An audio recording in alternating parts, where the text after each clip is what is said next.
Kano ke kadde kennyini we tukutuusizaako embeera y'obudde nga tukolaganira wamu ne UBC TV omwanjuzi nze Lubega Michael.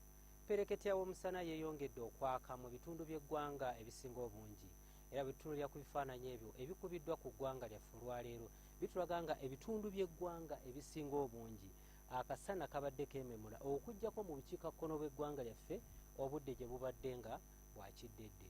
Byo ebyo ebikubiddwa ku ssemazinga wa Africa bitulaga nga sserwandula mpewo mu bukiikaddyo bwa ssemazinga wa Africa yeeyongedde amaanyi era asindika empeweevu okujja mu ggwanga lyaffe ekireeteddewo kikuŋŋunta w'empewo mu bitundu by'eggwanga ebisinga obungi.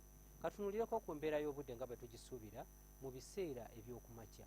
Tusuubira ebitundu by'eggwanga ebisinga obungi akasana okukeera okwaka nga bwe kakubaakubamu.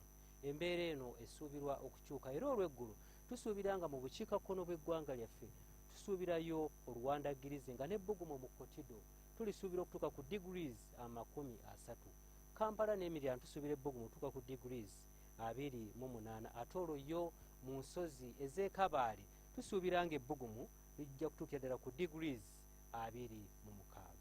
Bwe tweyongerayo mu bibuga ebiri emitala w'amayanja ekibuga nga Addis Ababa mu Beijing ne Moscow tusuubirayo enkuba okutonnya kyokka nga eneetonnya mu Beijing ne Addis Ababa ejja kubanga yeetobeseemu n'okubwatuka okw'eggulu.